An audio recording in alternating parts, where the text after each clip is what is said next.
Well, there's plenty. I don't have too much bowl, so. I know. No, you're for real. That was a bummer. Did y'all hear me now?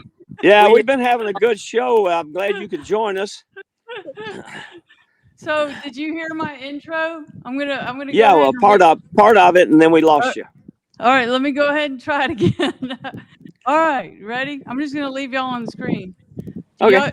Do you dream of sailing the American Caribbean, the Florida Keys, surrounded by beautiful emerald green waters?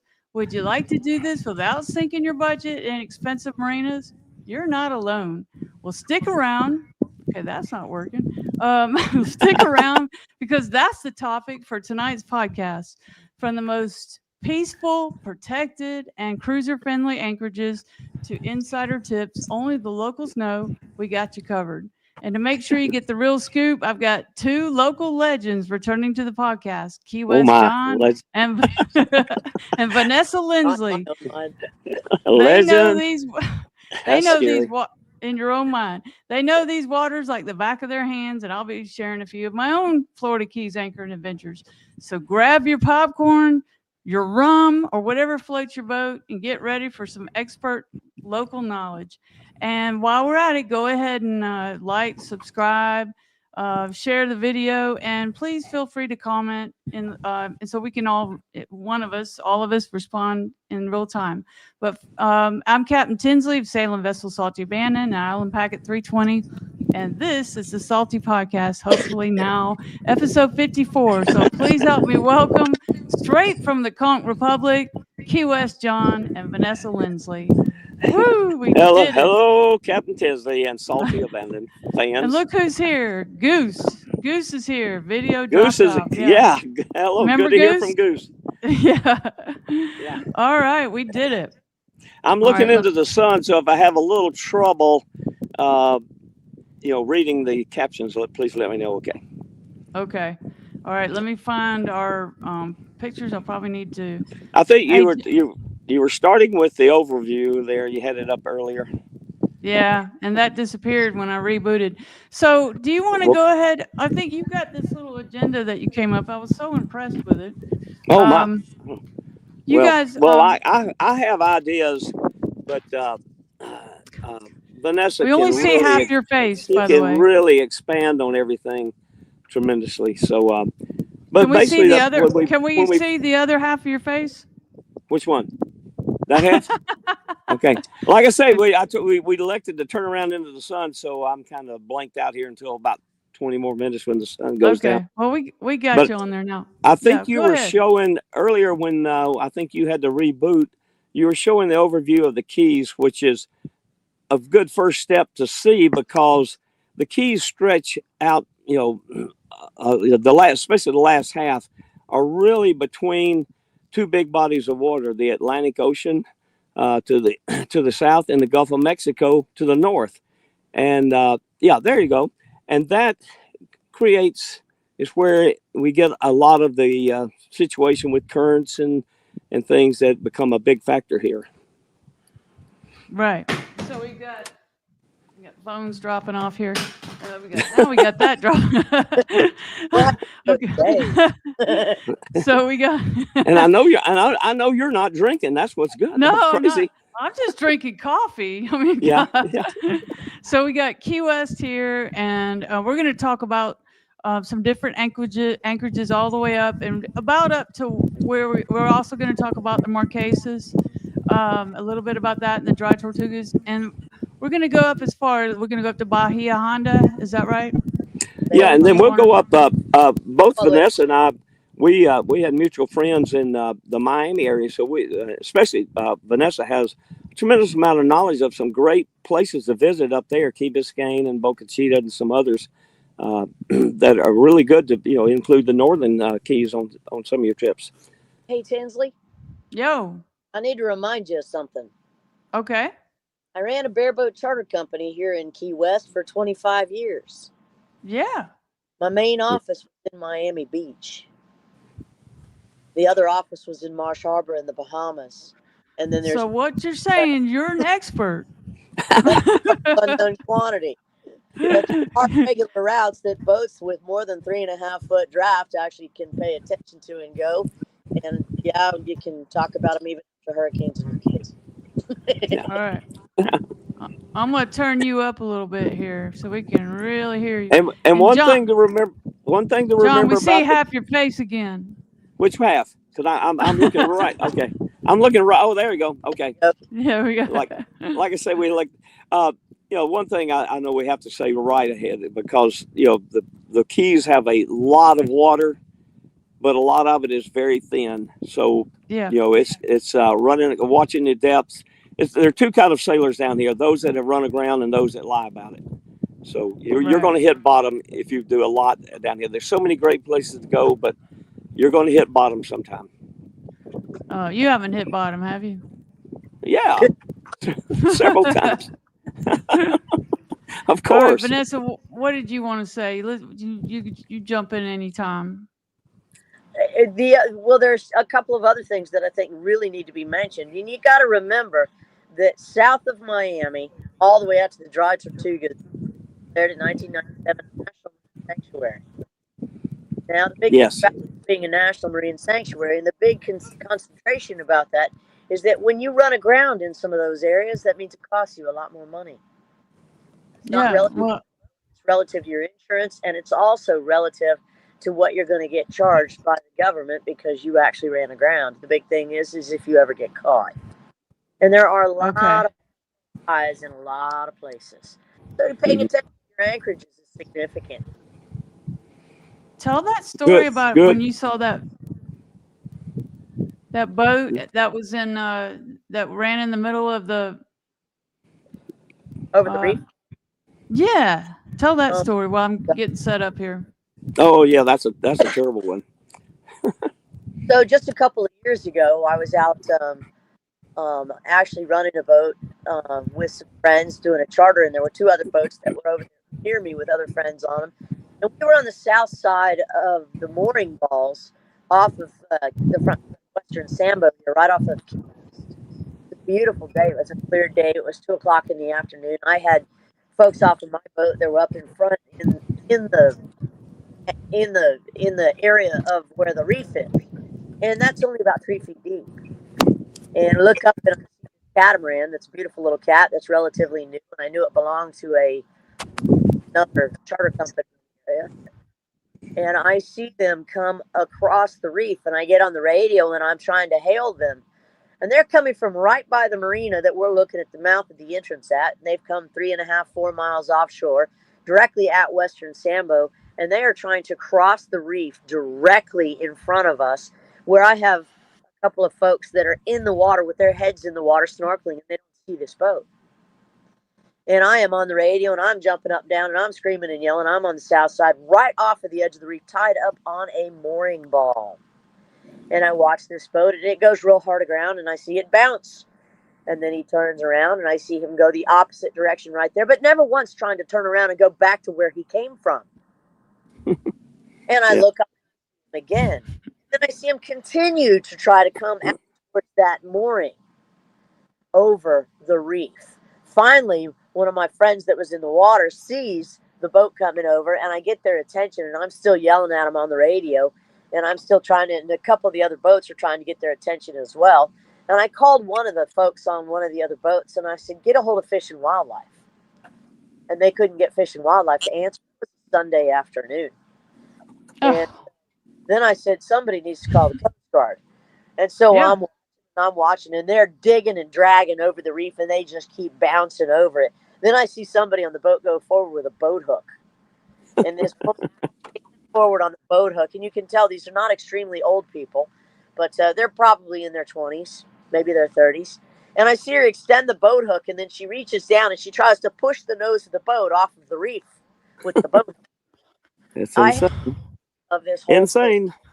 I have photos of this whole thing going all the way out there that I kept taking pictures of. Every time they would jerk, run aground, and then I would see the boat sitting hard up with the water down below it, and I'm looking at the bottom of the hull side. And in the interim, I tried to call the owner of the charter company and say, hey, you have a boat out here that's doing some serious damage. Meanwhile, I have people that are standing there next to me in tears watching this boat running over the reef. Yeah. That's They horrible. hit 14 times we stopped counting. And There over you go. those 14 times, they And that keep was a charter hugging. captain. That was Yeah, that was was a doing that. licensed captain. Kept It was a coming. bareboat charter, Yeah. right? Wasn't it a bareboat charter? It doesn't matter. He was a licensed captain running. I know, but he should, yeah. Yeah, that Oh, was it a was a crazy. So bareboat you've told me charter. that. Yeah, So you he told me came. that before. Yeah, he came over the south side of the reef finally, and I had already gotten a hold of Fish and Wildlife, and I was departing, going back to keep my schedule, as it was a birthday with my other two boats and my friends on the other two boats. So we started to head back in after we had notified the charter company. We actually notified Fish and Wildlife. I logged everything that was there. I had all the photos, and I let them know that we were departing the area. And they finally showed up over there. He said they boarded the boat. They boarded the boat, and they actually looked at the GPS. And the guy tried to erase the GPS, and they caught it. Oh my He lost God. 4.2 nautical miles on that GPS from the first time that he'd gone aground to where he Yeah. continued to zigzag and run over the reef at Western Sailboat. Yeah. So, Yeah, that's sad. Wow. That's yeah. People have it, to realize, down here, out basically 5 miles offshore, all the way along the Keys, you've got a reef out there, and it's very shallow in Yeah. some spots. And like, well, you got to remember that we don't have sand here. And we'd like to keep it. yeah, I know. Yeah, so We'd like to keep it intact. Yeah. So Yeah. I wanted to show these pictures. John is at No Name Harbor right now. No, I'm that's at one of the ones Newfound. we're going to talk about. I'm at Newfound Harbor. Newfound That's Harbor. what I meant to say. Sorry. Yeah. And I asked him to take some pictures on the way up, and this is what he saw. This Catalina here. Yeah, I passed this guy. That's and the water. He was in a Catalina 31, and he said he wasn't pleased with the colors of that spinnaker, but he got it for $550. Awesome. I know, and he was we had only 6.5 knots of wind out of the east right at my face, which is normal, and but he was headed to Key West, so he was making 3.5 knots with that spinnaker with only 6.5 knots of wind, so doing pretty good. Wow. Okay, and there's the water, and well, let's talk about. Okay, first we're going to talk about the Marquesas, right? That's we were going to start about. out to the west. That the Keys do not end at Key West. It's the last place you can get to the a highway, but then there are three really nice places out to the west, and I always like the Marquesas. I've been there, Boca Grande, and I've been there, and then the Dry Tortugas. Those are three good spots to do it. I prefer anchoring on the west side of the Marquesas and Boca Grande. Boca Grande, you get a very strong current, 4 times a day. So just now, which one was it? We anchored at Woman Key and Man Key. Yeah, well, right? there's many. Vanessa probably knows the exact number, but there's probably 15 or 20 let me just introduce this picture. So we were at one of these because this is on my boat. This picture's off my boat, and that's John's boat over there. So I think that's Boca Grande. I think that was Boca Grande. But there's so many. Best I could tell. There's 27 keys between Key West and the Marquesas. What about the Marquesas? 27 keys between Key West and the Marquesas. 27. I knew you would know the exact number. And they're basically mangrove islands. They're not inhabitable. They're not inhabitable. They're not. Some of them don't even have sand on them that you can walk around. Rooted system. But between Archer Key and the backcountry back there off of Cottrell and the Keys going back out there, you got to be very, very careful back there. And there's a lot of stuff over from World War II back there. There's a lot of channels that were dredged back there. Remember, we had a submarine base that was made back over there. We have one leg of a channel back there that goes from the Key West shipping channel, Northwest Channel entrance, I should say, back there to Boca Grande on the backside. And that's part of the intercoastal, but the markers are backwards. Mm-hmm. Yeah. Coast acknowledges that they installed the markers backwards originally when they put them in the, I believe it was 1948, and they never changed them. Yeah. And it is not part of the intercoastal waterway. Yeah. Watch your chart plotter, and and the thing about the Boca Grande and Marquesas, especially Boca Grande, anchor close into the beach, especially Boca Grande, because that channel, the fishing boats will cut from the they'll come up. They'll be on the south side of everything, and then they'll want to come through. What's that called? The lakes that they'll want to. And there's a little channel there, and if you anchor too far out, you're going to have these center consoles coming by you at a pretty good speed. But if you get closer into the beach, you'll be away from that channel.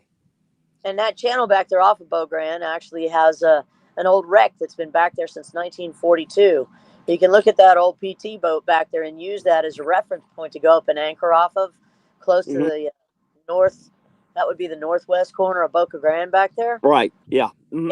And that is actually a relatively neutral current back there almost all of the time, with about approximately 8 feet of water. Yeah. So you don't want to be in the channel itself. You want to be right off to that side. Make sure you're not going to swing. Otherwise, you'll end up on top of that PT boat. Woo-hoo. Yeah, it's there. Like I said, we were talking earlier. There's a lot of current out of Beau Grande, but just be ready for it. And you'll only hit. You'll either hit Cuba or you'll go all the way to Texas. So one or the other if you break loose. Okay, so we don't have a map up, so or a chart up. So that is one other thing about out there. You will probably don't be surprised if you see chubs, which are the Cuban refugee boats that they will, really? and they'll bring them to. The last one I saw was in Beau Grande, and maybe a 15-foot boat. They come ashore. If the Coast Guard has checked it, they will have an okay on it or something like that. And just basic boats, and you might see a file folder around up on the beach. And but they, so it's don't be surprised if you come across that at the Beau Grande or either the Marquesas. And this last one we saw was about a 15 or 20 foot boat, just a basic boat. It had a Volvo engine sitting in it. It had a straight drive shaft with a universal joint right to the prop shaft, because they don't need a transmission. They're not stopping. And then a little portable toilet, and that's it. So wow. Anyway, so those don't be surprised if you see one of those if you get out there. But anyway, those are the ones out to the west of Key West, and that. But then up the Keys where you get into some really nice anchorages. All right. So let's tell, because I don't have a map up or a chart. So tell us where the Marquesas are. Oh, they're about Vanessa. I think they're about 30 miles to the west of Key West. Beau Grande's about 12 miles to the west, and I don't know where Vanessa has gone. We've lost her. She just went somewhere. Yeah, maybe she. But she'll know. Taking a bathroom break or something. The Marquesas are about 33 to the west of Key West. Is that right? 32. Yep. 32. Okay. Yep. Well, and then 28 side, and it's actually, as the crow flies, you go out to that southernmost tip that sticks out that has that little shoal area, and then you cut back. Yes. Side is 38. Yeah. And that's a very good point. A lot of these things have these little tips that come out. So don't think as soon as you're out in the Atlantic that you can start heading to where you want to go. Check your charts. Make sure you go beyond these little tips that go out, sometimes 1 mile or mile and a half before you make your turn.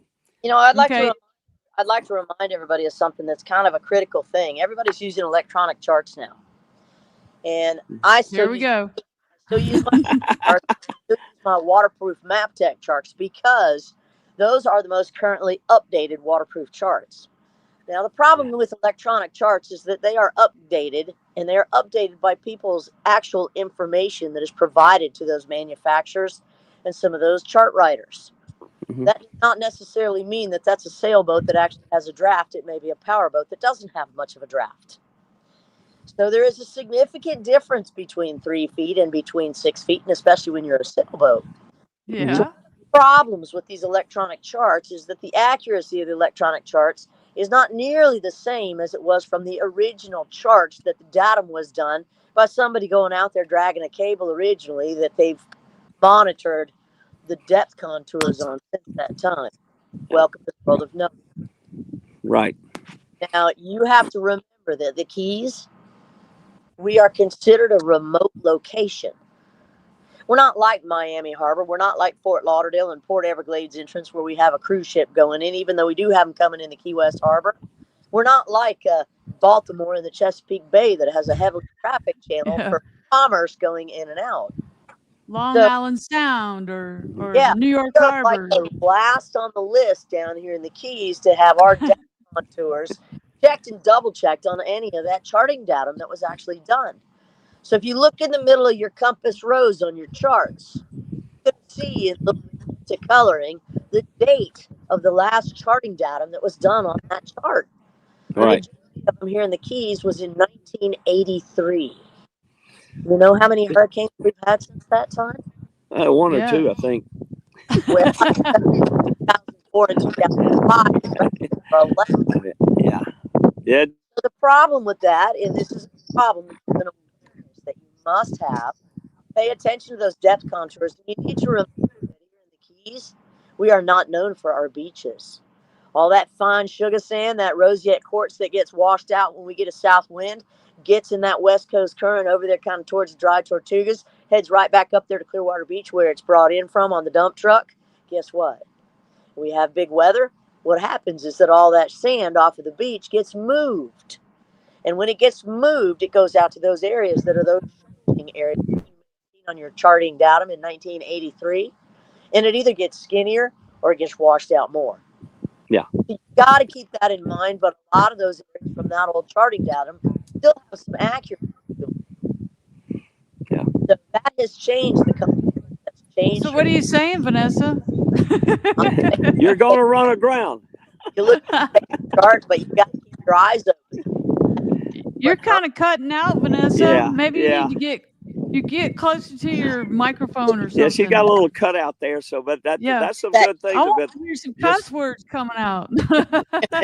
Yeah, maybe they're bleeping her for the it's the social media that's cutting those words out. But that's some good advice. Is that you don't know what you're going to get, so just be ready. Watch it. So watch what do we say, John? What do we say? Local it's all part knowledge. of the experience. No, local knowledge. But yeah. Oh yeah, local knowledge. You got to have local knowledge and see what you've been through. So but anyway, that's as you work your way up, to try, like I said, we're coming up the Atlantic side. I think the first place we had on the picture of was the Geiger Key, a nice little spot to pull in. You're going to have to anchor out in the Atlantic, and depending on your tolerance for waves at night, you might have some pretty good waves going on. Let's see. That's Boca Grande. Okay. Now I would like to add some information about Geiger Key. Oh, y'all. Yeah. Well, wait. Let's. Okay, this is Boca Grande, and then we have that's the Marquesas. That's the Marquesas. Right. And I circle that little area down there. The west. That's on the western side. There's a good little beach you can go into. Yeah. Right. It's kind of, So down there on the western side, just take note. In the lower part of your circle where it's actually drawn, there is a leg that sticks out there. And it comes all the way out to where the tip end of your arrow is now. Oh, yeah. You got to go way south before you go in. Around that and then come up to that edge of that beach area right there. And then relative to whether or not you have a north wind or relative to whether or not you have a typical easterly, you can go up on that beach area a little bit and back down. So you're saying like this? Like this? Yes. You got to go way south before you start coming up there to that west side. If you're coming from the all the way around that shallow part of the tip there. Keep going out, Tinsley. Keep going to the west. Yeah. You got to go way because it's another one of those fingers that sticks down there with some shallow water. And there are also two coral heads in between there. Yeah. Oh yeah. Yeah. There's some. So all the way down where your arrow is, Tinsley. You're going to come around and come up to that beach area right there. Okay. And I will also tell you that personally, that cutting out again. Yeah. I will also tell you from personal experience that area off of the Marquesas, do not be surprised to see Cubans on the beach up there. Yeah. Yeah. That's what I was saying earlier. The Chubbs will be there and their boats, and don't be surprised. Say hola. Hola, amigo. There you walk. They're glad to be here. Okay. Yeah. All right. What is this? Oh, this is the dry Tortugas.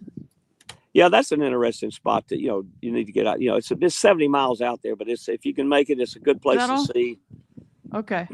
Next time I'm going there. It's not that it's good place to see. You realize I've done 2.5 circumnavigations. I've sailed around the world, and one of my favorite places in the whole wide world is still dry Tortugas. Yeah. Oh, you heard it here, right here on the Salty Podcast. It is. It's That's the the oldest, knowledge you're dropping. the largest masonry structure in North America with the fort out there, and it's amazing what they've done. It's a national park, and it is one of our treasures to behold.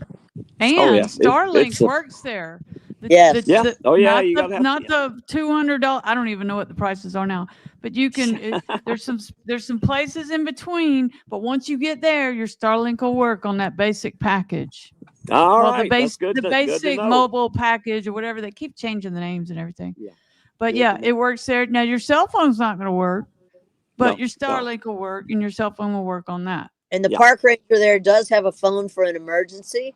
The ferry that's run by Yankee Freedom, the Yankee Fleet boat from Historic Tours of America, does go out there daily, weather permitting. You do have to have reservations, and the seaplane service does go out there as well from Key West. Yeah, we see them flying over, don't we? Oh yeah, you can get back and forth whatever way you need to. It's the quick way to go. Okay, here's Geiger Key. Yeah, we're up to Geiger Key. Now, you see the little circle out there? That's about as close in as you're going to be able to anchor, because it gets very shallow. Those are private markers for that little channel in there for the residential area. And now, if the little sailboat thing that's where the Geiger Key bar and restaurant is. That you and I've been to, but see that if you take your dinghy in, you've got to stick with that little line that I've drawn over there by those markers, because that's some very shallow water even for a dinghy. So you got to stick with that little, move over toward Saddle Hill Key and then cut up there. Okay, so you pretty much anchor right here, and then you dinghy up over here to go to the restaurant. Yeah. Okay, and what's the name of that restaurant again? It's Geiger Key Restaurant Marina. Yeah, we went there but we went by car. Yes. Mm-hmm. Yeah. Okay. All right. So that area right around there, you all need to be aware of this. Anytime you're going to be traversing the Keys, you need to get a hold of a National Marine Sanctuary brochure and look at those waters. If you anchor or you go aground in those seagrass beds where most of that blue water is, it's a hefty fine. And no matter what, if you're going to be traversing the Keys, you need to become familiar with the National Marine Sanctuary regulations and rules. There are areas. She is spouting some rules today. Yeah, I hear you, man. I hear you. They can cost you a lot of money. I got to tell you, I've spent more time in the last 30 years of my life pulling people off of stupid things that not my customers. And I was amazed at how uneducated people coming down tearing things up. I hear you. I was amazed at how uneducated people were, but how many people don't even know that brochure that you can get online now from the National Marine Sanctuary exists. All right. Okay. All marinas, and they're hard to get a hold of now. Get them offline. All right. So, Goose says, I think he's talking to me, but CT, surprised you've never been there. So I'm the only one that hasn't been to the. So I guess I don't know who CT is, but Captain Tinsley. Captain Tinsley. Yeah. Well, you've been down a couple of times, and with the intentions of just getting out there. Yeah. But you got to get a good. It was too rough or something. We had to get. You got to get a good weather window, to get out there. So weather contingent. Okay. So after how long does this take, John, to get there from Key West on a sailboat? You can be there in 2 hours. That's good. That's a good little trip. You go over there, and then we pop over to. I wish I'd labeled these. I should have done that. Well, okay, this is Cudjoe Bay, and I have friends that have a house up there, so you can see where I've drawn 4 to 5 in a circle. Once you get into that little bay area, it's got a nice channel that comes in. It's a very pleasant anchorage. There's no restaurants or anything to dinghy to. Well, first of all, hold up. Where do we come in? You come in from? From the south, down at the bottom. From the south up there, you'll see the end of the channel right there, the greens and reds. But it's a really good channel. You come up there, and then once you get in the bay area, it's about 4 to 5 feet of good water until you get really close to the shore. And and it's a very pleasant anchorage. I'll probably go there tomorrow. It's just, it's a good, easy place, but there's nowhere to to dinghy to, other than, like I say, I have friends there. That makes it easy. Yeah. You're a social guy. I Okay, don't so Goose says Channel 16 used to be full of people yelling for Towboat US and It's CW. still know. You will hear it. You will hear it quite often. I never can get them to respond on there. I just give them a call. Okay, Yeah. so here's No Name Key. This is over by Big Pine. Oh yeah, And that would be right that here. that would be switching over to the north side of the Keys. So this is on your way back, right?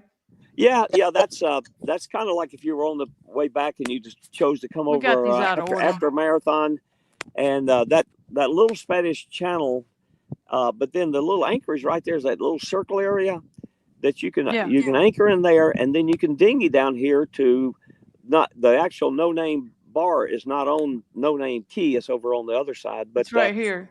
Yeah, just Somewhere slip right under here. there, and there's not really much of a marina. You just kind of find some place that you can tie your dinghy to and then walk. And the good thing about this, and you'll see a picture in a little while about the little key deer, you walk down to the No Name bar and you'll see the little deer walking along with you. So it's a You'll cool see little them place. harbor as well. I I'm should have. sorry, Sorry about the visuals, y'all. We don't have all this tied together. But You'll see the Newfound Harbor as well, Key Deer. okay, so we got Boca Chica. Oh yeah, we're way up in Miami now. Yo, see, these are out of order, man. That's okay. We can handle it. Like I said, Wait, Vanessa. here we go. Here we go. These are the little key Big deer, Pine.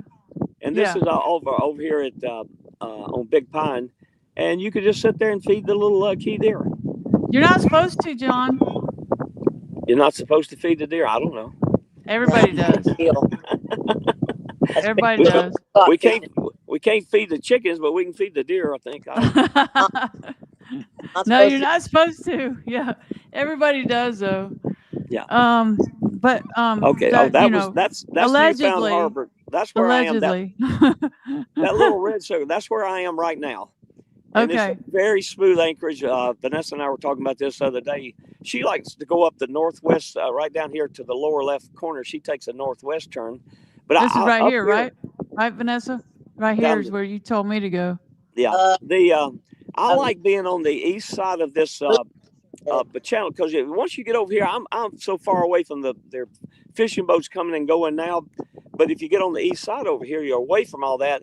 And then that little arrow up there to the bridge, you ding in underneath the bridge, and right on the left, there's a great little place called Kiki's. They have live music every night, and it's a good little bar and restaurant with live music. That brings me to another thing that I want to mention that's really, really critical mass coming all the way down the Keys.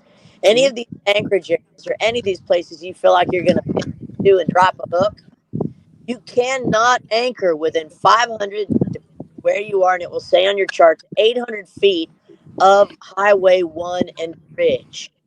Yeah. There are overhead power cables all the way. That's why they say you're not supposed to go right there where he is. There's a mark there that says restricted area because of the power. If you act close to those power lines, and John says, "Damn the torpedoes, full speed ahead." Yeah, that's right. You're gonna take power for everyone in the lower Keys. And that's a mess when somebody hits the power line up the Keys. Yeah, it's a mess. It shuts down. So here's where I went right here by Picnic. This is Picnic Island, I believe. Yeah, I was about right here. There was a big party going on right here, this barge, but I think they made the guy leave. He was supposed to be like the mayor of Picnic Island. Yeah. Yeah. But make note, Tinsley, the only way to approach that is not from the south, and it's not from right here, right through here. Yep, right through there. Come right on up here. And I was following directions because I was like, I went up here. John said, "Go up here," and I saw a bunch of signs, and so it scared me. Oh yeah, you can't get close. You got to stay back, like she said. The footage. So but this is where I am now. I'm way away from that limit. You're up. And I do have. Okay, this is is that Palm Island? Little Palm Island? Little Palm. Yeah, this is inbound to when you come in the first off the Atlantic. You come in here, and down here. Yeah, it's right Yeah. that it's called. It's not called Little Palm Island. It's called like Munson. I think Munson. Big Yeah, months, big Big months, and Munson, something like that. Anyway, this if you really win the lottery or you have money, crazy money, and you want to do something, just blow it. I first went here 20 something years ago, and the back then it was 335 a night for a 30-foot boat. I went back another next time I went back it was 600. 335 a night. Let's just take Yeah, that in the, for a second. the next time I went And back it was 600. The next time I went back it was 850. I called another day just for curiosity to see what it is now. It's now 1,000 per night for a 30-foot boat. But this ain't that place something? is insane. The cottages up there, you can't really see them that well. I think they have another picture that has the beach and all that. But anyway, that's a see the little the little cottages and all that. They're 3,000 to 5,000 a night for those. But when you go in on a boat, as the dockmaster told me years ago, you get the same privileges or use of all the island, the same as the Well, I people guess staying on. so. So you go in by boat and you use the same facility, the pool, the restaurant, and everything, spa, the same as the people paying 3,000 and 5,000 a night. So if you want to Okay. do something crazy, I mean, just blow some money every so often. If you just win the lottery or something like that, something really goes good for you. It's a Okay, good little this is cute. this is over there by Picnic Island. I just wanted to show. Once I got set up, I was like in heaven. I mean, look at that. The water was so calm, and Oh yeah, it was. yeah. I mean, Oh that's yeah, yeah. beautiful. Yeah, it's a big this channel widens out right here where I am, and all in there. And it becomes it's very, very nice water. And then, Goose, good old Goose is really, he's giving us some activity. I appreciate it. Are you any of you using forward scan, sonar, or relying on charts? I don't use forward scan. I just use charts and local knowledge. Local knowledge. I have used forward scanning. It was easier to actually use the charts and then Yeah. point position to position because I have a course line that I draw out. I'd always be happy to share that with anybody. That course line is there because I know those markers are there and I already know the route works. And that Cool. brings up another thing. John was gracious enough to say he'd share his cell phone and his email. And Vanessa's a broker, so she wants to sell you a boat, but I'm sure she'll give you some some advice too. My phone number. Yeah, Phone number. Yeah, That's wrong. The phone number's wrong? give me a call, send me a message, text, or whatever if you have. What's your number? 9986 are the last 4 digits. You got 9926. What was I doing? Okay, 9986. Yeah, 305. All right, let's see if I got it right now. 280. Oh, 770. Wait, That's me. Close. no, that's not. I didn't have 7. I'm 770. 305-680-9926. Nope, 9986. Dang, I'm just full of errors today. It's one of those days, man. And Gotta have those days sometimes. especially if anybody's looking for a 2005 9.9. Oh yeah. Island Packet 485 that I've got listed right now. Hey, back up. I think. Hold on, let me see. No, it's reduced. You got my number wrong now. Oh man. Yeah, he got his. We're gonna have to dock your pay. I know. Well, you get what you pay for here. Yeah. It's free. But anyway, all right. later on Wait. John. 402. No, 770. Right. 401 8732. Wow. And just call or text me if you have any questions about coming down here and some different. Hey, you look good now. That's good. Okay. Yeah. See, there's me swimming there. 7. Add one more 7 on the email. Oh God. Okay. 777. I got 3 sevens. 4 7s. Wow, well, all the errors are coming out right here live. Get it all done. We don't proclaim perfection here on the Salsa But give podcast. us a call because that's now very generous of you. Leaving Newfound Harbor, we'll be moving up to Bahia Honda is a nice state park right up the road there, and Vanessa will tell you the current. Wait, got. let's get this view in. Yeah. There's Picnic Island. I'm about to put it up there. I think it's. There we go. Oh, Little Palm Okay. Island has a restaurant, and then home Yeah. of the mayor, Picnic Island. Yeah. Okay. Now we saw that. We saw that. Now here we Yeah. go. Bahia. Oh yeah. Now this Honda. is in Bahia Honda. This is you come in. It's a nice little harbor. It's a state park. The charge is only $2 a foot per night, so it's really reasonable. Very well run place.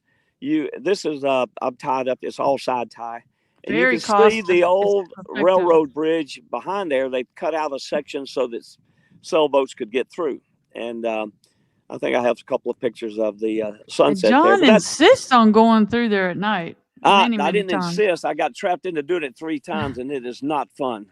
And what we're talking about is going through that gap in the old railroad bridge. Yeah. But this is nice. I've stayed here and once or twice, and it won't break the budget.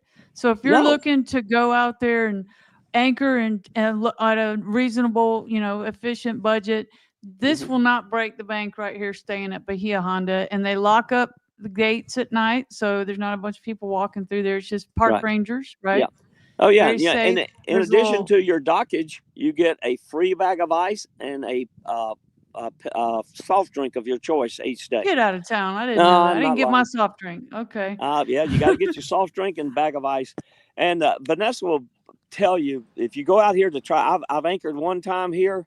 In the middle of the night, I was headed toward the bridge. So if you anchor out, you're better to pay the money, come into the harbor. And because out there you have like right outside the harbor. Yeah, right outside. And if you don't get close to the shore, you're going to be in trouble. It's a tough. No. The tide is fierce. A lot of people think anchoring outside means outside of the bridge, over in the front on the Atlantic side. Outside the harbor. No. So when you come in that cut in the bridge, you're going to make a beeline towards the far side of the entrance that comes into that channel, and you'll see it on the chart. You'll see where that channel comes in on the chart. You go to the far side of the edge of that channel, and you're going to anchor in 18 feet or less of water off of that area there, not too close to the main bridge, but on that side of the channel over there. If you anchor in over 22 feet of water in there, you're going to end up on a dragabout going towards where the hydroelectric studies are being done over to the west. Don't do it. There's these big concrete slabs that are down there in about 35, 40 feet of water. And you'll only hang one direction, and then as soon as the current turns, you'll end up on a dragabout going wherever you're going to go and end up on the beach or whatever. Yeah. Don't do it. I would always recommend in there that you're going to put 2 anchors down off of the bow, never a stern anchor. Yep, so that is right. Thing to do, you go in there and you're going to actually face the breeze. Most of the time, the breeze is going to be stronger than the current in there to begin with. So you get your main anchor set, and once you get your main anchor set with at least an 8-to-1 scope, not a 6-to-1, but an 8-to-1 scope. So that means for every foot of water, you got 8 feet of road out. Okay? Right. So you put that 8-to-1 scope out, and then at the very end of that, you have your second anchor ready to go on the bow of your boat. Give your boat a little tiny bump in reverse, and when you do, the boat will come back off of the anchor road. It'll help dig your anchor, first of all. And then you take your wheel and you turn it hard over to port. You take your engine out of gear, you put it in very slowly in forward, and you make like a big semicircle with your anchor rod up off on your right nose at this point in time. And then you come up so that you're almost even in a line with that anchor. With your other anchor ready to go on the bow of your boat, you drop that other anchor, you take your engine out of gear, and you let the breeze set you to come back. Keep paying out your road, and when it looks like the two of them are close to even, at approximately 65 degrees apart, give the boat a little bump in reverse and make sure both of those anchors are dug. Okay. Is everybody ready for the test now? You know what? Now that's some good technical knowledge here. My charter boats never had a problem going around after everybody learned how to do this, and it wasn't difficult. There you go. Realistically, it's about 60 to 65 degrees. It's not into this 90-degree bonk. Yeah. So you give the boat a little bit of a dig with both of those coming in, take the engine out of gear, you watch it for a little bit. The boat will only dance a certain point at that point in time. It won't come all the way around and spin 180 degrees. Yeah. It won't lift up, you won't end up dragging. And then when you get ready to pick them up, you go forward, you pick up your last one dropped first, and then you come forward and you pick up your main one. The very last one that you dropped is going to be easy to bring in at that point. The one that's going to be more difficult is going to be the one you're going to need to motor all the way up to. Is going to be your primary that you set first. Look at Goose is giving us a compliment here. The three of you ought to put together an ebook with this information and let Hayden market it on that's the Island Packet Yacht Owners Association Facebook group or the website. Thanks, Goose. Or you could just go into the harbor and it's all side ties. And how much is it these days? $2 a foot. Dang, bag of ice and a Coke. But you do have to forget your Coke. You have to pay attention to your controlling depth. Oh yeah, it's kind of so. If you go in there, I've been in there a couple of times. Low tide, you got to be right in the middle, and you're still going to have at low tide. You're going to have about 4 feet of water, so you got to watch it coming in there. Hey, John, you're used to a lot smaller boats than I'm used to running, and I got to tell you, a lot of these places you're given heads up on, by the way, are 4 feet or less draft. You got 5 and 6 feet like I'm used to. You can't go to a lot of these places. Oh yeah, You'd have to go into Bahia Honda at high tide if you're 5 and 6, and you should be okay. Yeah, and I'm 425, and it was good for me. I was kind of parked where that blue boat is. Let me pull that back up. Yeah, your slip one. Yeah, like I was right here somewhere. Yeah, and it was such a good view because you can't really see it here, but on the other side there's a beach, and then there's water. I've got a picture. There's a picture of the sunset over the bridge, and then also bring up the one of the so people know that there are crocodiles in Florida, in the Keys, right there. I was sitting on the back of the boat, and here goes a crocodile, probably 4.5 footer. Did you go swimming with it? Nope. No. But just out there watching the sunset. There he goes. So look at that. There are crocodiles in the Florida Keys. The other thing for everybody to remember is that Bahia Honda is a state park. Yes. So do pay attention to your park entry passes, and you can utilize those there. But remember that they've got hours, and remember they also take some of those holidays. So Bahia Honda is a state park. Right. You have to be able to pay attention to that. Oh yeah. I'm going to pull up a little Google Maps so we can, because we're out of pictures there, and so I'm going to pull up Google Maps because now I believe you're going to take us up to Marathon. Yep. Yeah, if you start, after this, you go along. There are several good marinas in Marathon, and then if you want to do Duck Key, about 10 miles from Marathon, and then obviously you've been to Key Largo, a couple of marinas there. But then you get up to where Vanessa and I were talking about Boca Chica and Key Biscayne, which are before that. But before that, I want to mention some place, especially for all the island packet owners and stuff, is that instead of going into a marina past Duck Key, you've got a couple of places. You hear everybody always talking about Tavernier and places like that. You can't anchor over there off of Tavernier. Yeah. It doesn't exist. That's a mangrove island, and you can't come and you can't go in there. You can't do anything. Right. So after Duck Key, the closest place that you've got is Indian Key Anchorage. And Indian Key Anchorage has some mooring balls that are in there.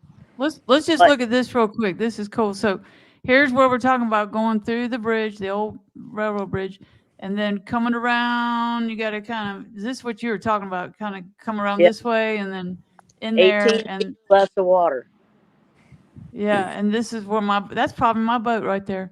And this here's where the snack bar is. You got to get your Coke and your whatever ice. Your bag of ice, yeah. Yeah, and John, there's no lights here, and I always think he's crazy to do it. Come in here at night. It seems like big right there, but at night, and there's no lights.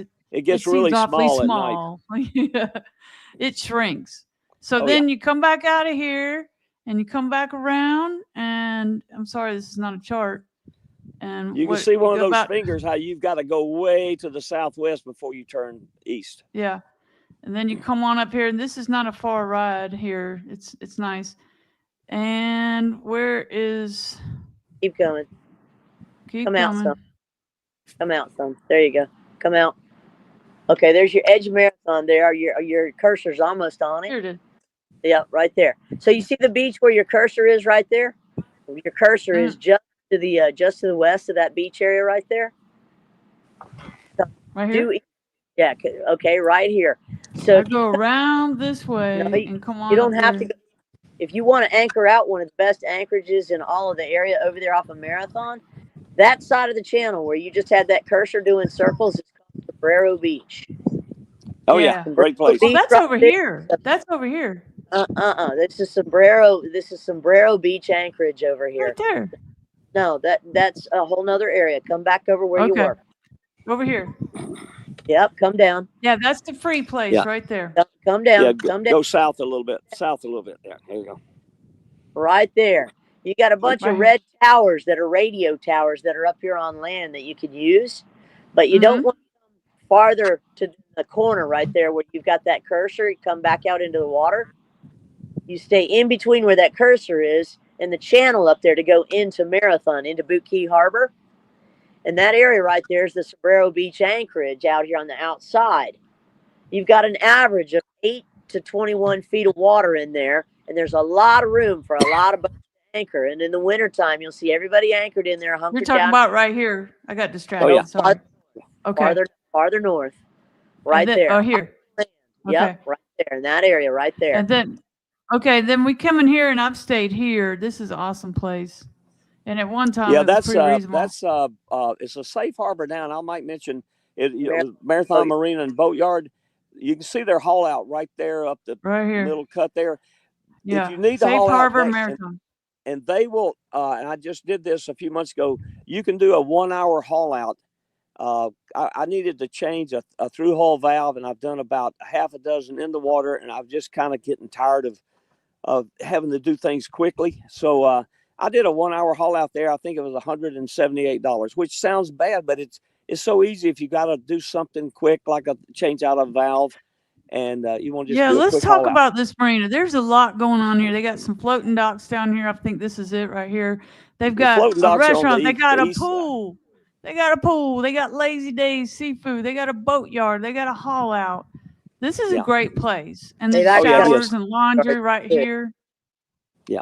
Yeah, Safe Harbor finally put some money, put a lot of money into it. And like I said, the floating docks are that little small string that goes out to the fuel dock on the east side. Here.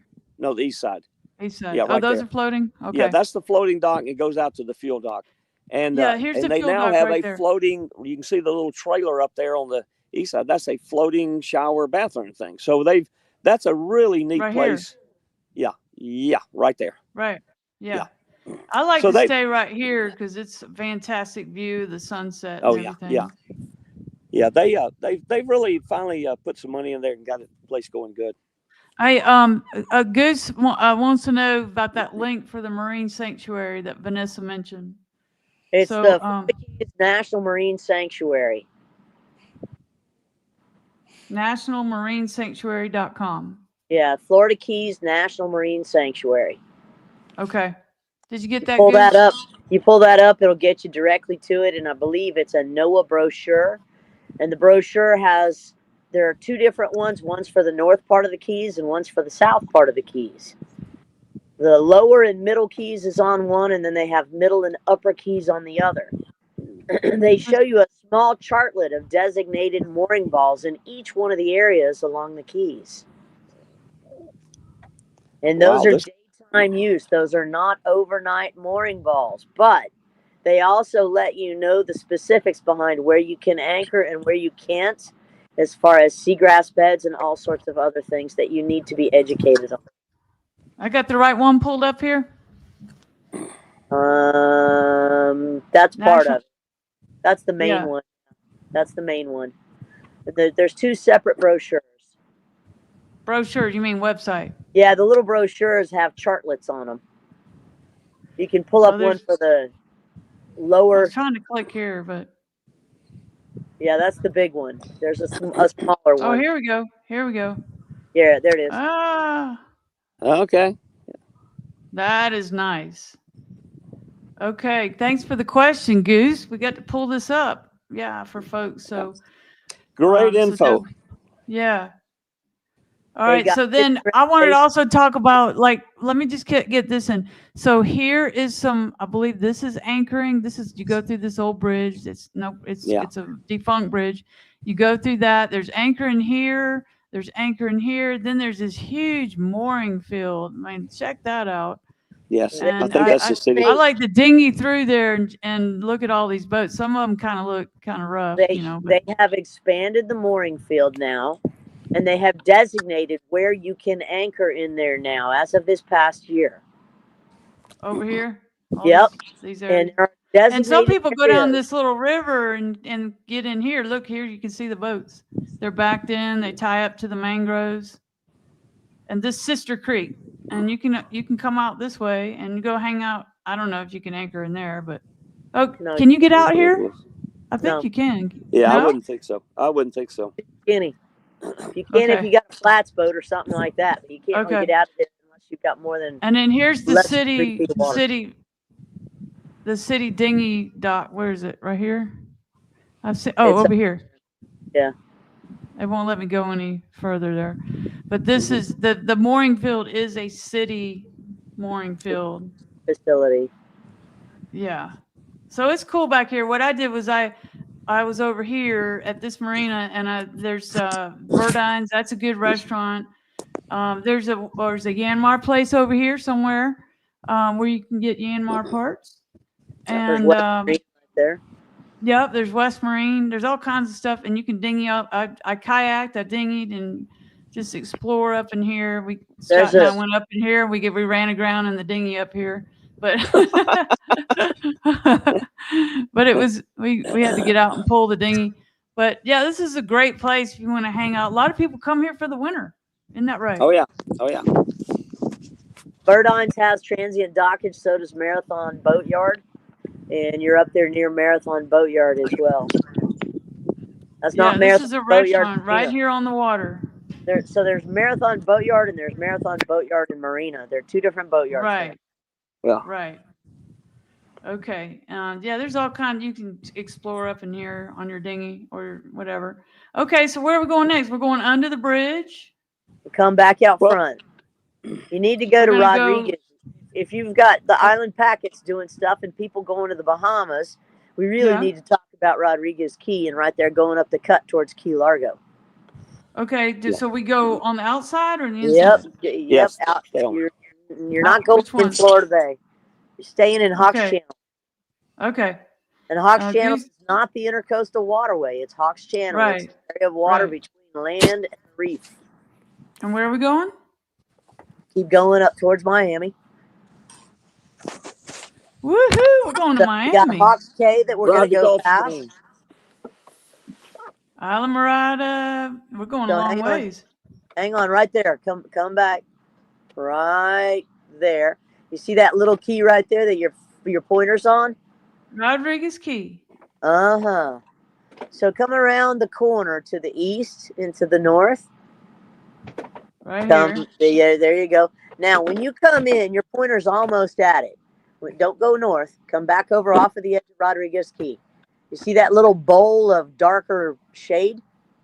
Right there, right where your pointer is.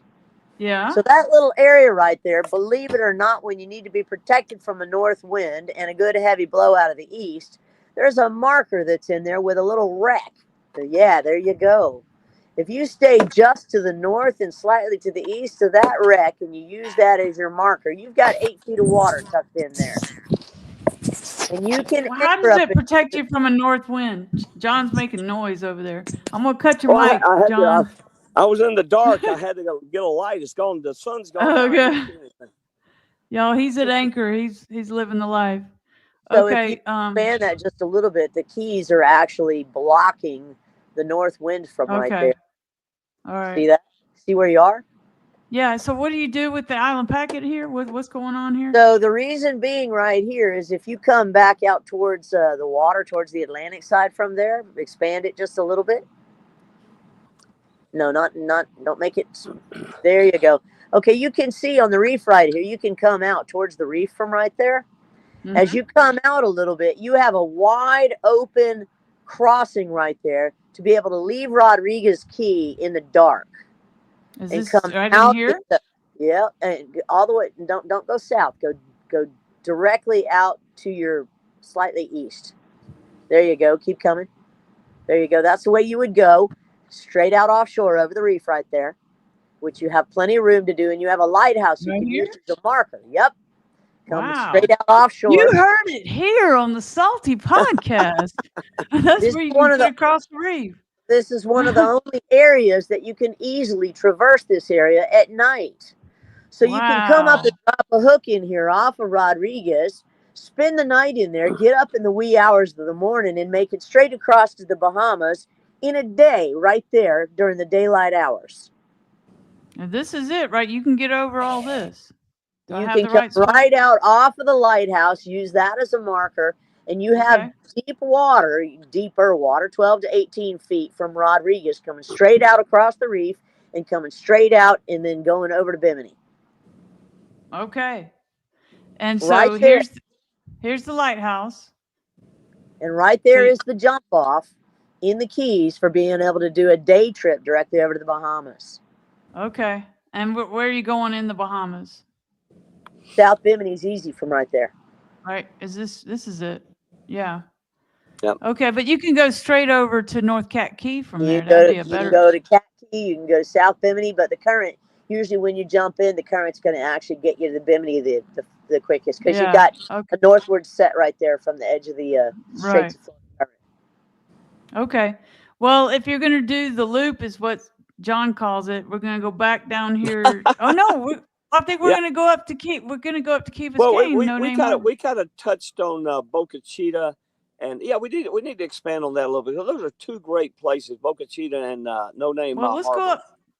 We'll go back to that. Let's say okay, they're going to go up to Key Biscayne. So you come in here. I've done it, and I stayed at Dinner Key. But this right here is what Hayden and Radine talk about. It's here it is. Is this No Name Harbor right here? Yeah, stroll in. Yeah, that's a cool little place. You cannot. Yeah, you can side tie during the day. They have a good restaurant. You can rent bikes, but during at night you cannot tie. You have to go out and anchor. And so you do a side tie here. I ate at this restaurant right here, and then you can anchor right here for nighttime. Right. Correct? Yeah. You can also come. And you can also come right out the entrance of No Name there, and just off to the left-hand side, there's a neighborhood there, but there's a good anchoring area that's protected right there in that open water just off of the entrance to the left. I just want to acknowledge this guy saying best boating podcast ever. Not even kidding. Yes. Thank you. Hello, Sailor. Thank you for lowering your standards. Yeah. But Vanessa's right. When No Name Harbor, especially on the weekend, might get crowded, and out there along the shoreline, the southwest shoreline, you'll see a lot of people anchored along in there. And you don't got good Hayden water. and Radine talked about that. Like you can anchor out here. Yeah, your holding down there is not as good as the holding is up there on the north, off the neighborhood. Where am I going? Up here? Yeah. Right up in that area right there. It's pretty protected, and it's good holding right in there, especially if you have a really heavy thunder shower or a big blow coming in. The holding right there is good. Down here by the beach, what you can about go in here? Can we go in here, or is that against the rules? Or is it too shallow right there? It's too skinny. So just last month I flew down. I talked about this in a clip. I was sad, because sometimes the grief is just overtakes me. So I just flew down to South Beach, and a guy rented me a jet ski from right here, and I just went down here, went down to No Name Key, and I wanted to see it. I'm going to take my boat there, but that's the only way I've seen it now. I brought it right in here, ate some food, met another island packet owner. I interviewed him last Wednesday. That was cool. But Hayden and Radine talk about this is a great place to hang out for when you're waiting for your weather window to go to the Oh yeah, Bahamas. yeah, it's a perfect You can place. test all your systems by sailing around in Key Biscayne. There's great sailing. There's lots to do. You can anchor and get your groceries, get all your stuff ready because you want to buy stuff before you go to the Bahamas because they don't have a lot of stuff there. If you want certain kind of food, you want to get a certain kind of toothpaste. That's how I like to talk about the toothpaste. Yeah. You get in the Bahamas, they got 1 or 2 choices of everything, right? And it's expensive because they're bringing it from the States. Am I right? Am I right? Yeah, Oh, they're yeah. getting ready Yeah, to most of additional tariffs and taxes put on that are pretty big. Yep. Yeah, they got piled the tax. And this right here, I believe, is Dinner Key. It's huge. Right. I was parked here and I was like, oh my gosh, there is a lot of boat slips there. And then they got all the mooring fields and the anchorages and that looks like those boats are wrecked. But Well, but yeah, it's just this is the biggest marina I've ever seen. I've ever stayed at. yeah, Y'all ever stayed there? Yeah, and it's right there Yep. at Coconut Grove. So you've got Whole Foods. You've yeah. actually got a couple of grocery stores that are right by there. You've got 2 other marinas that are right there that aren't part of Dinner Key. You've also got the Coconut Grove Sailing Club. You got Right. Monty right there. There's 2 other new marinas that are going in just on the other side of that. Oh, here we getting the good knowledge. All right. That And you they're got a good rebuilding. view of downtown Miami too from this marina. See, here it is right here. Yeah. The city that cocaine built. Monty. They did. They'll tell you. Well, they did. So my old office was right there where Monty's is at that little bitty Did marina. cocaine build it? They'll build your office? No, that's my original office was at Miami Beach Marina, but then they moved over there to where Monty's is. And there's a little you can get some transient slips right there, right next door to Coconut Grove, right next to Coconut Grove Sailing Club. Yeah. And then you've also got Shake a Leg that's right over there where they have a lot of the sailing programs and some of the regattas that are going off on the weekends. Right now they got nationals and worlds that are in 3 different class designs that are being sailed out of there right now. And so there's a lot of transient dockage that's available around there. It's a matter of getting a hold of it. So well, it's a jumping off point for the Caribbean, right? For a lot of people. Kind of. Actually, you'd be surprised at how many people go and anchor up over off of Rodriguez Key. No, I mean, this whole area is a good jumping off point. So the intercoastal, it goes up here. Trying to figure, I have not done that. Is that a bridge I can get under? What is this? So part of the intercoastal you need to be aware of, one of the bridges that is mismarked out of the 3 bridges on the eastern seaboard is the Julia Tuttle Bridge that's right there by Miami Beach Marina. It is not 65 feet. It is 56 feet. Oops. Yeah. Okay. There's masts that get taken out on the Julia Tuttle Bridge. So you do need to be aware of that what it shows on charts and what it actually is. And there's a big warning about it. But it's one of the 3 bridges along the lower eastern seaboard that is not a 65-foot bridge on the intercoastal waterway. So how do you get under one of these bridges here? You got to go around and come south and then come back this way? Come into the Bay Area over there. Is he coming this way? Yeah, you go around so that is where the cruise ships come and go up there through the cut. Oh, okay. Yeah, there's got massive cruise ships up in here. Yeah, they're all like on these little, there's an island that's just like, where is it? So you got the highway. Oh, is this it? Yeah, here it is. Yeah, there they are. Yeah, that's all the cruise ship and freighters. The Port of Miami.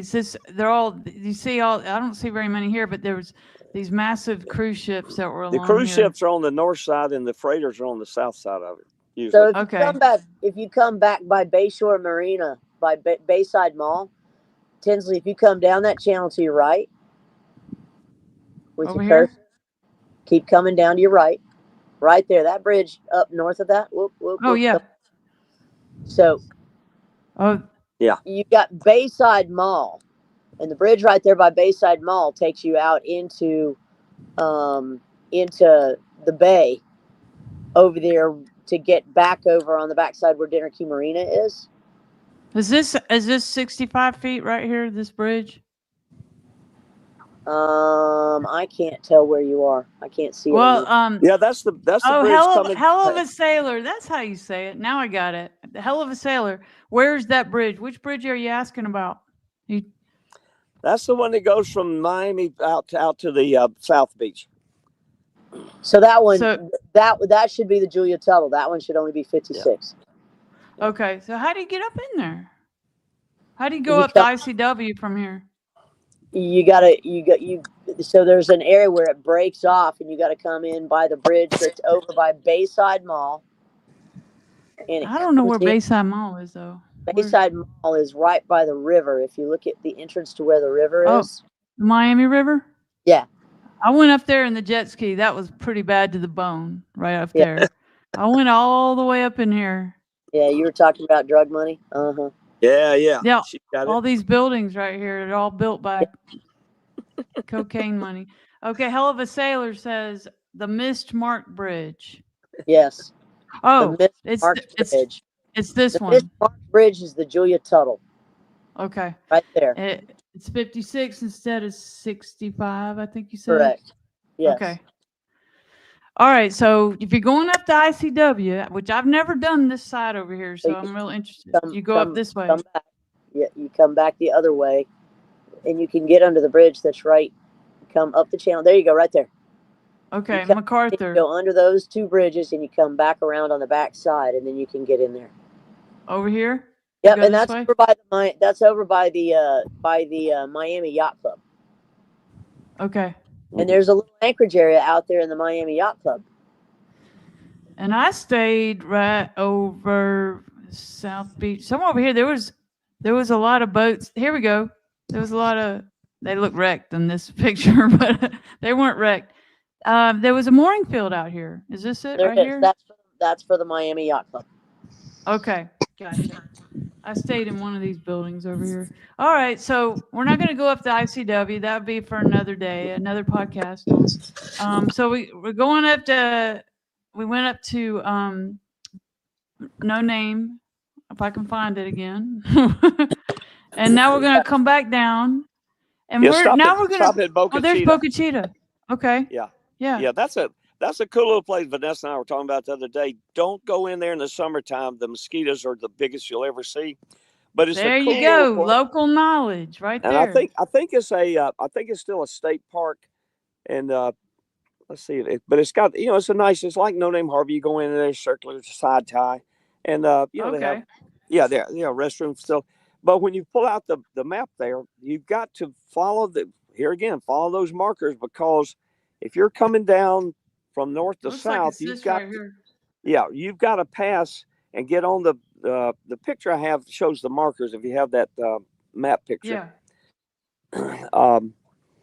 but you've got to follow those markers, because otherwise you it's one of those things. Again, it looks like you can go straight there, but no, you got to come in from west to east. You come around this way and then go. You'll be about middle. Yeah, you've got to come out. Do you have that map that I took a picture of? Yeah, I can pull that up. But then I lose the map. So. Okay. Well, hold on. I'll get there. We're gonna.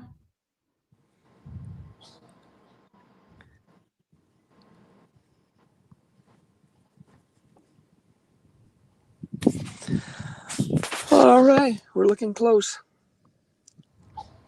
It's just it's a typical thing like that. So many places I already took it down, but you've got to follow the charts to make sure that you don't run aground or hit. I think that's a little reef area in there, isn't it, Vanessa? I think best I remember. So in general, how do you get out? How do you get to this place? Well, you're coming down Biscayne Bay, and you're kind of like the middle of Biscayne Bay, and then you pass a certain point where you can turn east into the Boca Chica. Okay. And it's a good little place. They've got grills you can cook out. Whatever you want to do. They've got restrooms and. Okay. But it's a neat little place up there. All right, so we're going back down to the bridge at Marathon. And then get on the backside. Yeah, on the backside there's just a lot. You've been to several of them. If you cut through, there's two different ways. You can do the little Spanish channel that cuts you through close to No Name Key, and then once you get somewhere up there along here, right, John? Is that channel somewhere around here? I went down here, and I guess you go up here. Yeah. and then You go go up up through there. here. It's just a little. And then once you get up there, you've got the Content Keys, Sawyer, Right. Snipes, Yeah. Marvin, Mud Key. Those are neat little places. Vanessa, pulling in on there, you got to be careful because you're in 13 or 15 feet of water, and all of a sudden, next thing you know, you've got 2 and 3 feet of water. Yeah, you You can can't see get you can too see the close. You shelf. gotta, yeah, you can get You can see as the close shelf as you there. can, and then you can ding.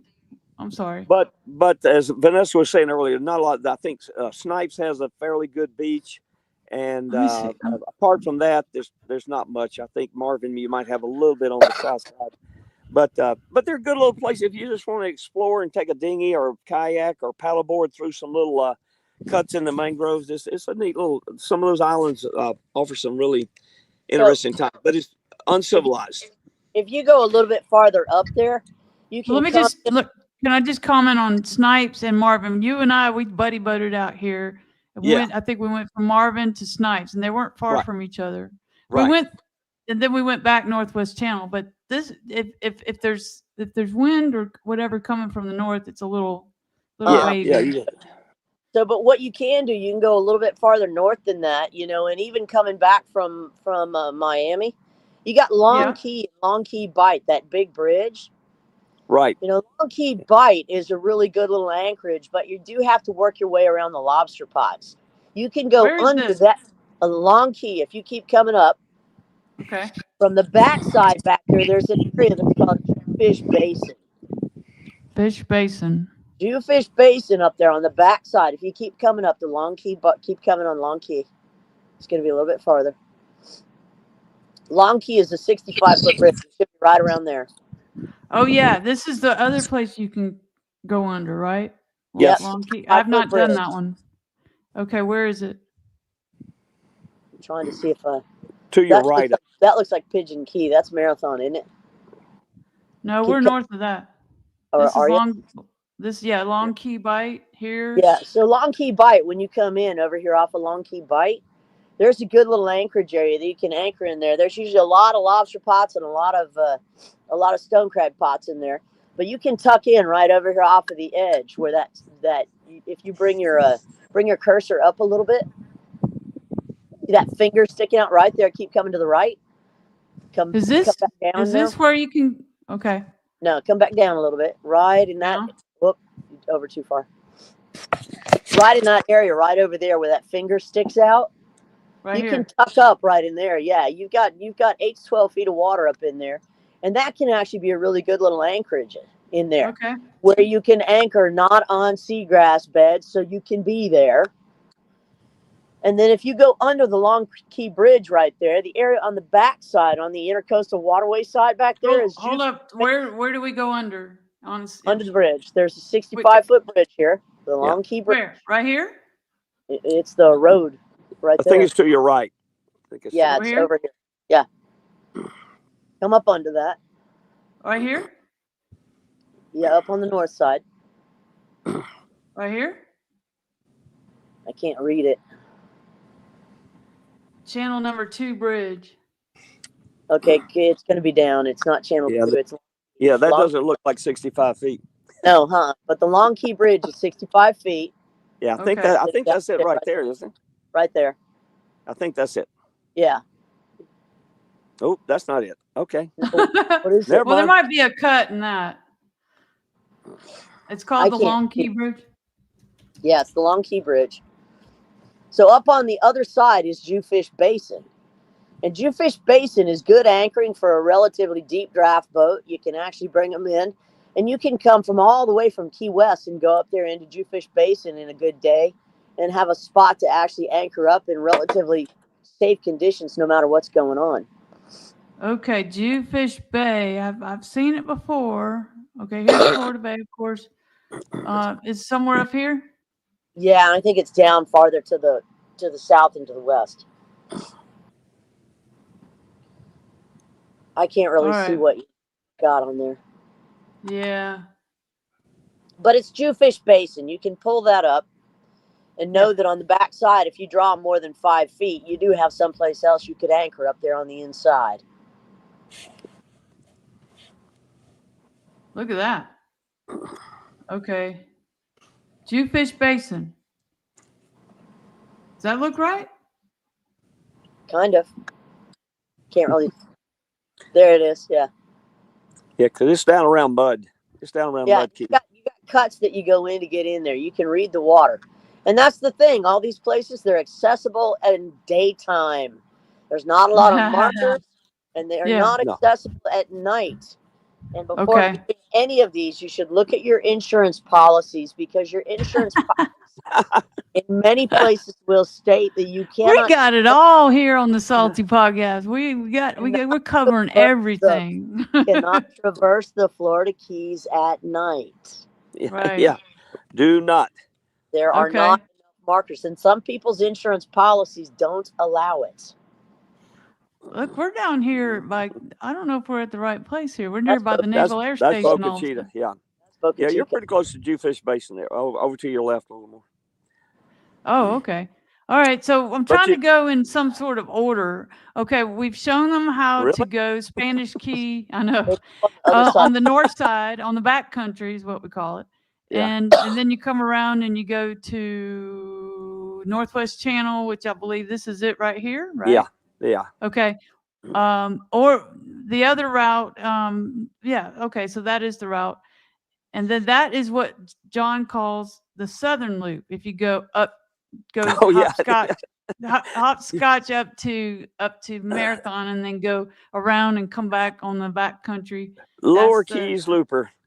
The looper. I'm a Lower Keys looper. Oh, Yeah. one thing we need to touch on. I know we're getting kind of long on it, but We're you know, long. That's all right. lobster pods, the markers. You know, Yeah. you gotta, especially during the season, you gotta watch for those things. If Vanessa probably has some techniques. I watch to see which way they're laying in the water. So as you come up on some, you know which side you need to kind of be on. If you do catch one, bam, I first go to neutral, and then if it looks like it's caught, then hit reverse for a little bit and hope that takes care of it. But if you come up on one, you hear it bump, but you see everything come out the back. The We pod want to marker see your makes- face, John. What? Oh yeah, I'm in the dark. Bring it to you closer. The sun has gone down. We would But, bring it on in. Bring it on in. But anyway, that's and if you hit a marker and you cut the line and you're not sure that all the line is off of your shaft, you better shut down and check it, because you do not Throw want the to be anchor running out. a shaft with rope wrapped around it. It will mess it up. Yeah. We And you can- got to get out and Yeah. get underneath there. And maybe have a knife or something, or Yeah, can't. yeah. Hope Look, that. Well, a they lot of break times it you might not even need a knife. You might be able to just get in there with your hands and unwrap it, but it wouldn't hurt to have a Oh. knife ready. She fell. Okay. That look went sideways. Good lord. But But Are you drinking, watch Vanessa? for the pods and Oh, I drink because coffee. they during season they'll be everywhere. But Coffee. if you know which way they're laying in the water and which way the tide's taking them, or the current, I should say. Let's talk about the time of year, because going across Florida Bay, and it's Yeah. after the first of the year. Is it after New Year's or something? It could be a nightmare. Lobster's August through middle March, right? Is it middle March or Okay. end of March? Middle March, right? I've It's come about the end. barreling It's across about the Florida Bay at night, and it's just like, oh well, here we go. I And didn't, luckily, I've never gotten coming caught. up from Key West today. I didn't see many at all. So it's we're right at the end of the season. You still have Yeah. some stone crab traps out, but the lobster's pretty much ending. Yeah, But- I want to say I've got quite a bit of experience coming from Marco to Marathon, or even, up there, Captiva to Key West. And if you come during when those lobster pots or crab traps, whatever they are out there, you're not sitting back with your autopilot. You're pretty much, Dodgy. you're steering. You and gotta watch. You're trying to miss them. Yeah, the Gulf of Mexico has a lot of them too. The Keys have a lot, but the Gulf of Mexico. The Gulf has of a lot. America does too. Mexico. Gulf of Mexico's got a lot, as well as the Keys on those lobster pods. They're everywhere, and during season, and they run in strings, so Along you the got to watch. Yeah, they're kind of in lines. If you can kind of space it if you're coming down the West Coast. Yeah. But it's all the not time- very relaxing when you have to try to avoid those things, because you got to be on the wheel. Well, you can pretty much close your eyes and you're going to miss most of them. You can play the big sky theory, which is a fighter pilot kind of term. You play the big sky theory. But as you know, you've hit one pretty hard that Vanessa had to do some extensive repairs on your boat before. Yeah, off the coast of Marco. Yeah, you pulled. I think you pulled the pond all the way up to your boat or something like that. I was going through that bay off in Marco. I was like, why am I going so slow? Oh, you're dragging. Yeah, and I went into Rose Marina right at 6. They were about to close because it was in the winter. And I said, wait a minute, let me fuel up, and then I'll go over to my overnight where it doesn't slip. And I went in there, but then when I hit reverse coming out, it just went boom, boom, boom, boom, boom. Yeah. And everything stopped. And then I was drifting. I was like, holy smokes. And then I was drifting to a wall, and then it changed direction on me. I was about to throw the anchor out. And then I went to the end of a dock, and the guys, tied me up. And it was dark by this time, and I had to get sea tow the next day. And I had to get a diver. There was like 18 feet around my prop, but everything was fine. But the engine was fine. But then it had, this is what we all figured out later. It had, I guess, slung. Those things have concrete on them. Yeah. Right. Yeah, they slung up and concrete. Hit. And so the diver, when he came down, there was still crabs in the trap too. I said, set them free. They've come a long way. And so the diver used 5200 to kind of patch it up. And then when I got down, that's when I met Vanessa, because it was after Irma, and she was doing some work on people's boats. Yeah, I remember you said I got this problem, and I said, here's who you need to call. Yeah, and that was the introduction to Vanessa. She's kind of a jack of all trades, y'all. So no, let me tell you, whoa, she is the master of all trades. Okay, all right. She knows jack of all trades. She's the master. I have watched her for years. Yeah, you just point at any vehicle at all. It doesn't even have to be a boat. Tell me about that. She'll have it all. She's got all the facts. And she's a very detailed and takes care of her clients. So if you want a boat, let's put that info up again, just in case. Yeah. Because we're here to promote each other, aren't we? There we go. So if you're looking for local knowledge, I bought my boat from her. I didn't even know she was the one that had it listed. I looked at the boat, and then when I called up, I said, "Oh, hell," because we had mutual friends in that Miami. Our time in Miami, we're gonna brag a little bit on you, Vanessa. I was doing business with the same people she was in business with, and so we had mutual friends there. And then all of a sudden, we got it all going down here. Yep. She knew about when I broke my ankle too. She told me everything that was going to happen. She helped Scott get through the process. She helped me get to the college in order to sail. Yeah. Yeah. Well, I think you had the same break at one point in your life. Anyway, I know we've been very rattled with the jumping around, but if you're coming down here and we got questions we haven't answered, please, text me, call me, email me, and we'll try to get some answers for you. You hear that? That's Key West John. He's on EDOC at Key West Bight Marina. Talk to you about deeper draft anchorages as well. Other places to actually get to, where you can jump off, what your ETAs and your itineraries can be, except for I don't usually just point to here and there, and I'm going to tell you that the 30-minute highway is the way to get out to the Dry Tortugas and how to get out there in a neutral current. I like it. I like that. What is this now? Go get her advice on getting to the Dry Tortugas. On a neutral current. On a neutral current. Yeah, when you pull out there's a little thing that we always do. It's called the 30-minute highway. And it's a little bit offshore, but it keeps you clear of what's going in with 3 converging currents right there off of Half Moon Shoal and Rebecca Shoal. And that's most important. We got 3 of the biggest currents that come into the Gulf of Mexico right there in between Half Moon Shoal and the Rebecca Shoal area. So it's hellacious. Quit moving, Vanessa. You're making us seasick. Hold it still. Those currents thanks again, Gus. Thanks, Gus. So it's called the 30-minute highway. And that 30-minute highway, you go out off of the entrance to the Key West Harbor entrance. You go out to the sea buoy, you bang a right, you get on 30 minutes, and you follow it directly directly out to the Dry Tortugas. It keeps you clear of Half Moon Shoal, clear of Rebecca Shoal. And you'll notice that the current in that area is relatively neutral. It's not going east. It's not going west. Okay. So from There'll be a test on this as well. So this is, I got the route right here, right? This is it. From right there, you go ahead and you make your heading off. Park marker O or park marker P over there on the southeast corner of going into the park entrance to Dry Tortugas. You go into Southeast corner. Yeah, either park marker O or park marker P. You follow that up in. You get to Hospital Key and you leave that off. I thought it was like up here, but it's this way. What? Tell me.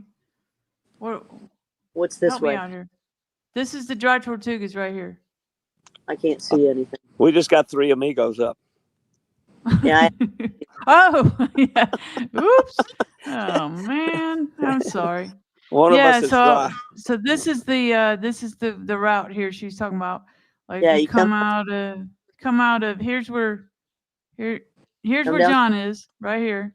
Yeah. Yeah. And we went up through here. Nope. You want to go down this way? Come down the harbor entrance. Keep coming down. Out the main ship channel. This way. There you go to about the sea buoy. Keep coming out. I don't have that sea buoy on here. But... Straight south. Go straight south. Straight south. Okay. There you go. Now from there, you're going to pick up 30 minutes. And you're going to come right. Keep coming. You're going to be right off of the edge of all that landmass. Keep coming. Keep coming. Keep coming straight out. Keep coming. And you're going to get just off the southeast corner of the Dry Tortugas at 30 minutes. Keep coming. There you go. And you're going to come up and bend up towards park marker O or park marker P that are there on the lower right-hand corners. Am I right? Am I in the right area? No, you're on the north side now. That's the north side. No, she's south. She's south. There you go, right there. Yeah, she's south. Okay, so you come up in here? Southeast corner, you're going to come in and come around in that really white sandy area to the left. Right here. That's Loggerhead. Right here. Come down. Come down. Come all the way down, back over here on the right-hand corner. White sandy area. Keep coming. Keep coming to the right. There you go. So you're going to come up and around the corner in there. Keep coming to the right. There you go. There you go. That's what I thought. I thought we did that. And then you come in. Keep coming around. Not that channel. That's the old channel. There you go. Now you come in. There you go. Right all the way up in here. And you come up and you anchor in that area right there. Where you're okay. Yes. That area right there where the marker is was a cut that used to be the old entrance coming into Large Key that is no more. Right. Well, I got to tell you, we did have one hurricane recently that it did open it back up. It did. It closed back up. Yep, and it closed back up on the next one. Okay. So yeah, this is the shuttle. Am I saying the ferry tracks right here? Right. And it parks right there. And this is pretty protected in here. That area right there has moderate protection and excellent holding. Okay. Now, I tuck up into the dark water all the way up there towards the edge of the beach. And I anchor right up there if there's not a fishing boat in there because they know where to anchor. Yeah. And double anchor off of the nose, and there's room for the seaplane and the ferry back behind me. Okay. Dinghy back in over here. You cannot use the docks. You go up to the beach with your dinghy. Oh, right here? Yep. Now, if you, back over by the docks. It's a designated area. Over here somewhere? Yep. Now, the coal bin refueling station where you see all those little dock spaces right there, that's right here? No, down. I'm down. There. That's coal bin. Coating. Some ruins here. Yeah. That's the coal bin refueling station. And there's great snorkeling right around there. Okay. And the campsites are right up just past that. Now, what is all this? If you come around the corner from the coal bin refueling station right there, there's another anchorage area. And that anchorage area has excellent holding and moderate protection. Let's see if I can get back to it. And there's a couple of deeper water channels right in there for deeper draft boats. you'll see some of the overnight dive boats stay up in there, running their generators all night. Let me get. They don't want generators disturbing the peacefulness. I saw a question today. Someone was asking about about generator etiquette in a crowded Anchorage, and someone said, "Well, I hate it when people put it on their dinghy and then drag it way behind them." Anchorage, they send it out on their dinghy. Oh yeah. So they don't have to hear it, but everybody else gets to hear it. That's probably not the best. Yeah. Bad Okay, form. so anything else about the dry Tortugas? I know you can tour this up here. That's a good. About the Tortugas. You know, the Yankee fleet that actually goes out there with the Yankee ferry, the Dry Tortugas ferry, leaves in the morning at 7 o'clock, and it arrives back in Key West usually around 5:15, 5:30. And even if they say that you can't get a reservation, you can pop over there sometimes at 6:30 in the morning just before they get ready to head out. And there's a lot of cancellations a lot of times that you don't know about until that day. So don't give up on it and throw your arms up in the air. But if you ever have emergencies, you have parts that need to go out there or anything like that, they're very accommodating and working with you and the crew there to try to help get parts out to people and get things taken care of. Okay. Yeah, Tinsley, we got to make it. We got to make it this next time. Yeah, I want to get out there, and that's the one place that I would be scared to anchor by myself, just because it's out in the middle of nowhere, and who knows going to come up there, come sneak up on you. I mean, it's secluded, and at night, unless there's a whole bunch of boats or something. But I would feel comfortable buddy boating out there. Yeah, buddy boat. What about you, Vanessa? I like the route that Vanessa came up with. I like that. I know exactly what you're talking about. Well, you go back over on the north side and you try to come in on the backside of Key West. There is an area out there that after a couple of the hurricanes, we ended up with an area that used to show that there was 14 feet on the water in your water depth right there. And we ended up with a 2-foot sandbar that covered close to 20 miles. Are you talking about coming on the north side? Yeah. Yeah. Over by the backside. Down the Northwest Channel? Yeah, over on the backside coming in by Boca Grande. I wouldn't do that if you had anything over 4 feet on your draft. Yep. Because there's too much that's changed back over there that's not totally documented, and you don't see it in a lot of the charts. Are you talking about this area right here? No, I'm talking about farther over to the west. Okay. It's back off of in between the Marquesas and Boca Grande. Okay. All right. So you recommend coming back this way on the south side?